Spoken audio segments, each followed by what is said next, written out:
Welcome back, Warriors of Goku. So, it is Monday. So you know what that means. I teased it. I mentioned it.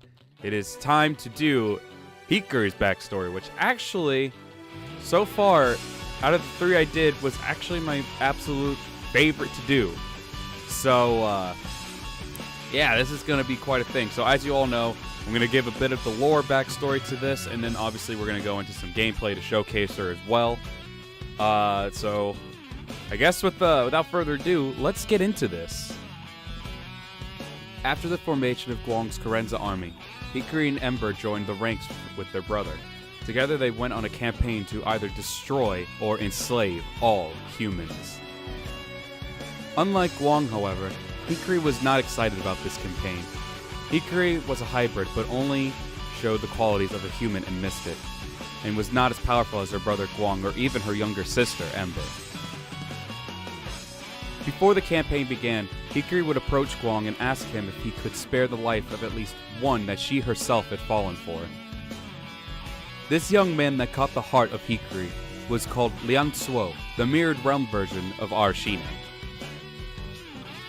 Guang, feeling sympathetic to Hikari's plight of love, allowed him to live, if, and only if, he would join in Guang's campaign. Reluctant as she was to hear that, Hikari, wanting her childhood crush to live, accepted the terms immediately. Hikari managed to keep Liang Suo away from the front lines for months, so he didn't have to see the slaughter of his own kind, nor have to take the life of another. Within the months, Guang hired a young yet experienced ninsu who at the time was working as a mercenary, named Haru.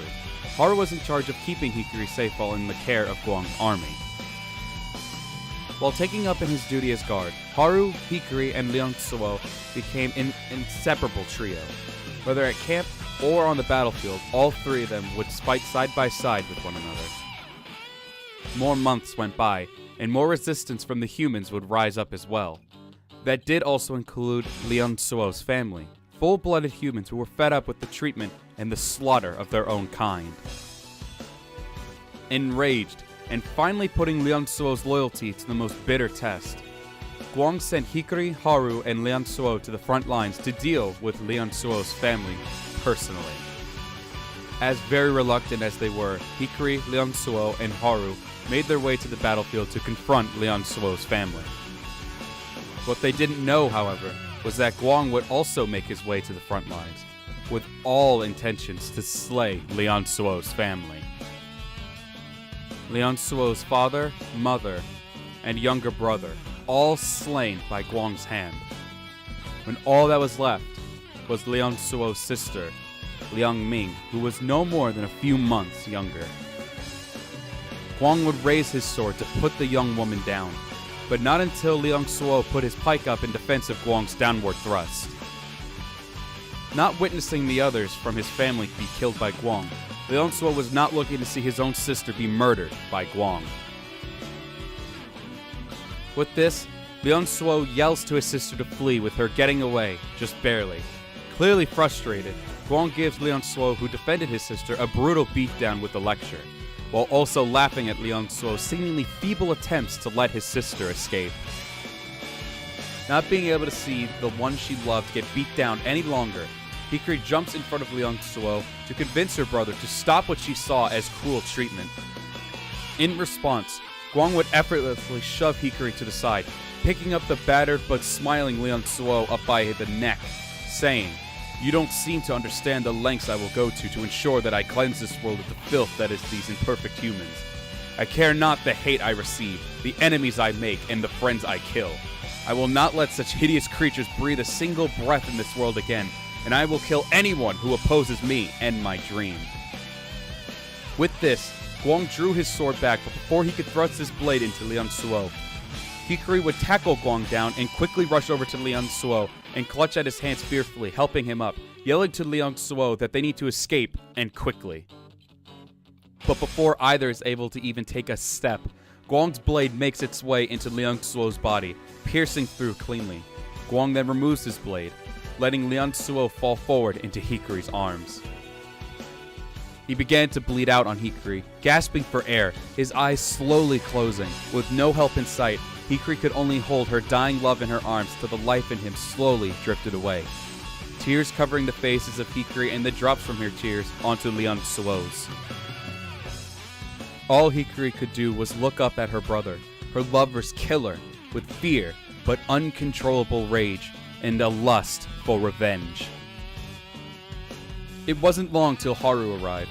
Riding on horseback, he rides past Guang and grabs Hikari by the hand and gets her on his horse and rides far, very far away from Guang's position. Without any time to talk, all Haru could do was tell Hikari to get out of here and get strong. For him, for Leon Suo, Hikari needed to live. Haru would then get off the horse and scoot Hikari up to the front of the horse, smacking on the horse and making the horse rush in the direction of where Leon Suo's sister, Leon Ming, was retreating. It wouldn't be too long when Guang would arrive at Haru's location with soldiers at his back. Before Guang could question Haru for his actions, Haru immediately gave his reasoning. "You hired me. You trusted me to look after your sister and ensure that she would live. So that is exactly what I did.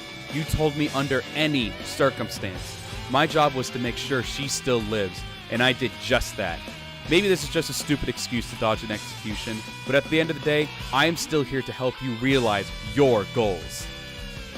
Haru then gave a respectful bow to Guang, and all Guang did was give a calm and understanding smile, while walking away weirdly satisfied, allowing the Kitsune boy to live, and letting his sister escape, knowing that she will be back for revenge.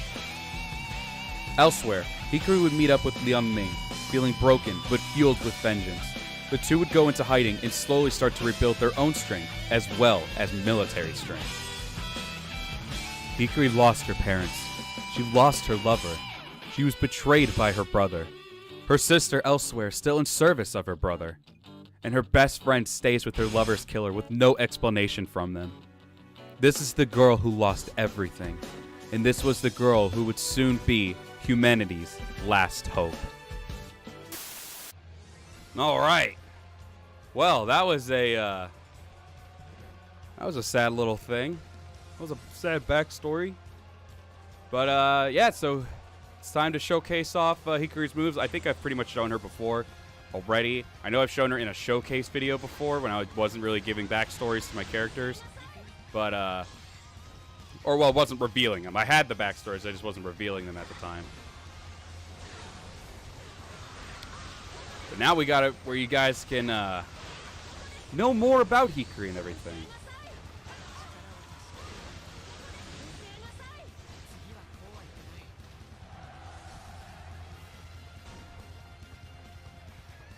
Now it's just time to have some fun.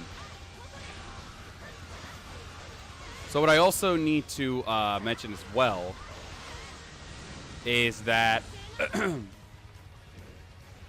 nothing really to do with this part right here, but it's actually for the Fan Lore Fridays as well. I actually have something involving Hikari with that as well, because I did mention that that Fan Lore Fridays is going to be like a non-canon kind of like story thing that I eventually would work on as well once people have put the time of day into their CACs and trusting me, which I appreciate a lot of you for doing so far. I'm surprised of how many we've gotten already. But good Lord, Leon Ming, you're leaking, girl.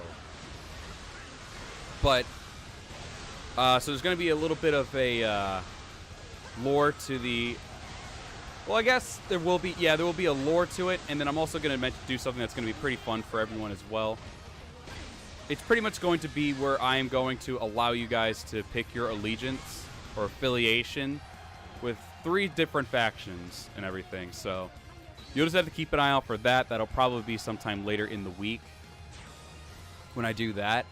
But I recommend you check it out, because the first Fan Lore Friday is actually going to be showcasing one of the characters finally.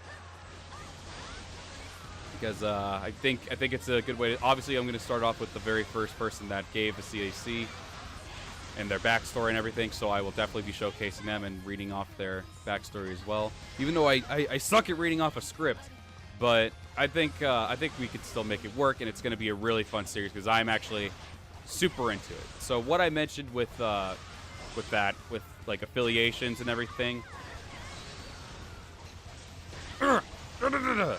F you, sister. Hip, hip. Uh-oh. Let's not do anything rash here. Okay. Okay. There we go. But yeah, so it's gonna be I guess I'll at least mention it here as well, just so you guys can look a little more forward to it. So you're going to be allowed to ally yourself with 3 different factions. So there's going to be there's going to be 3, and they're going to be pretty much in a 3-way deadlock for like the land, I guess you could say. And Hikari and Kuno are going to be key players in this non-canon lore. So for this non-canon, I decided to actually do something completely non-canon. Probably going to hear that word a lot. And I gave Hikari a new look, and I gave her a new weapon as well for this non-canon world, as well as Kuno's.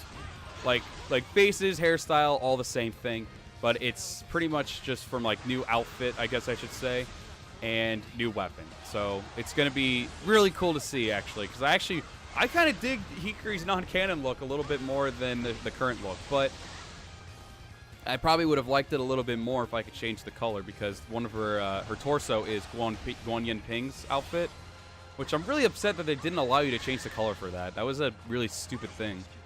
But at the end of the day, it was actually pretty cool to still have that on, so it's cool nonetheless.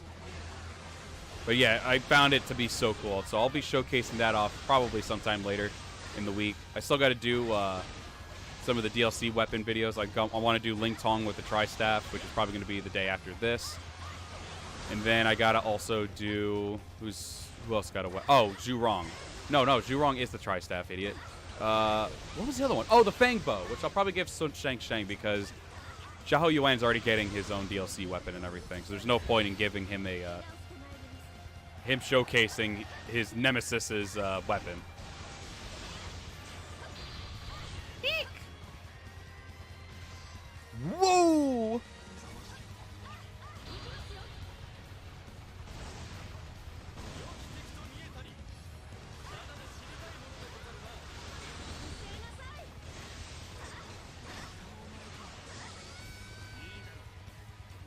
So yeah, it's gonna be something to. It's gonna be something that we can have. Oh. Not the DLC weapons. The DLC weapons are cool and all, but I've actually been way more interested and involved in this game pretty recently. Like, I'm in no rush to show off the other DLC weapons at this point. I really kind of want to make more of the backstory and then the fan lore Fridays more of a priority right now for recording. And I think I'm also eventually going to try to hop in now that I'm finally caught up with the DLC and everything after this.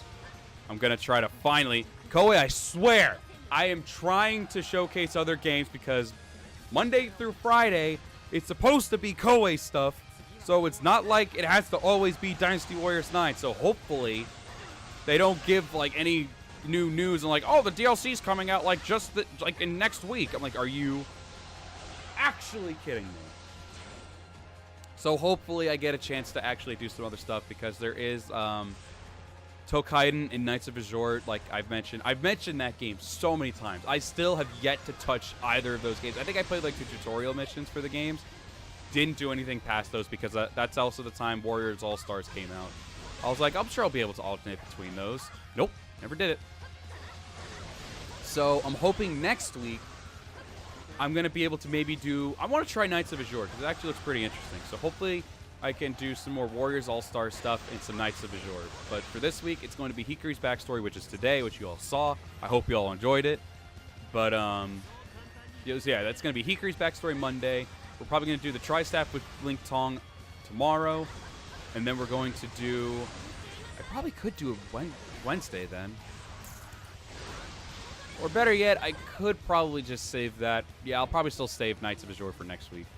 And then maybe we'll do like a Warriors All-Stars of Warriors Orochi or something like that.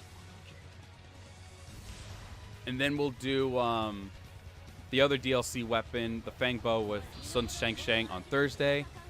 And then we will do the beginning of Fan Lore Fridays. Now, I'm kind of tempted... Oh, wait, no. I could actually just make it so I show off the Fan Lore Friday thing on Wednesday. We'll do that instead. We'll save Warriors All-Stars for next week as well. We'll try to make that a very diverse Koei Warriors week. Or just Koei in general. Okay, you all have a better affinity than me. Hip, hip, hip, hip, hip, hip. This weapon is just brutal. But I love this weapon to death. I love it even more so in 9. 9 did an amazing job with the lightning rapier, in my opinion. I think that's a pretty unpopular opinion. I'm pretty sure some people actually preferred Li Dian's weapon. But I don't know. I really did enjoy Sima Sho's weapon. Because Sima Sho's weapon is just so good in 9. And obviously you can still tell I'm showing the same amount of love here as well. Okay, so yeah. So, schedule. It'll be... Today is Hikari's backstory. Tomorrow will be Ling Tong's Tri-Staff. Wednesday will be... Excuse me again. Wednesday will be the affiliation war thing that I have for Fanlore Fridays planned. And then we'll also do the Fangbo with Sun Shang Shang. And then we will begin Fanlore Fridays with the first CAC that was given over and entrusted to me, Tessera. Hip. Hip, hip, hip, hip, hip, hip, hip, hip.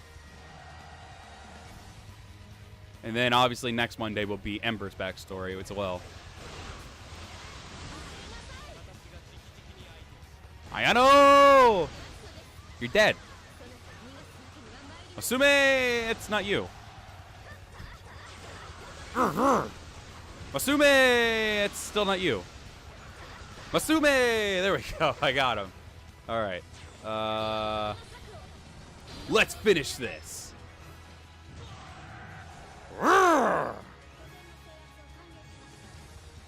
What she said. Yes. All right, guys. So there you go. There's the whole schedule and everything for this week. I think I'll probably try to do that as well. I'll try to plan them out of when I do recordings and everything. I know I flopped on the Diversity Weekend thing. I'll probably try to make up for it maybe sometime around the weekday, because there is a video that I kind of want to get out. But as of right now, I kind of just want to... I really wanted to focus on starting up the Fanlore Friday thing. So that's why I did that. But yeah, guys, so that's going to be it for that. So with all that being said, guys, this was Hikari's backstory and showcasing off Hikari's moves. So I hope you all did enjoy that. And if you did, be sure to hit that like button. It'd be really much appreciated. And comment down below as well on your thoughts of the backstory and everything. And also about the Fanlore Friday affiliation with the 3 armies and everything. We'll showcase that more on. I probably won't showcase the complete lore of it, but I'll at least give you an idea of what the armies are. And then we'll go from there with all that jazz. So, with all that being said... Oh, be sure to hit that sub button because we're trying to hit 500 subs. Guys, what the hell? You guys are doing amazing with that. You guys blew me away. Like, in a single day, you guys bumped up to like 10 subscribers, and that was amazing. So, I really, really appreciate all of your guys' awesome support with this channel. It's been... I am like... I'm not even like trying to joke. It actually almost did bring a tear to my eye really much. So, guys, I could not be doing this without you guys. So, thank you so much. So, with all that being said, hope you all did enjoy it. Thank you all very much for watching is what I'm trying to say. I was so flustered, honestly. But, yeah, thank you guys very much for watching this, and I'll see you all in the next video. Later.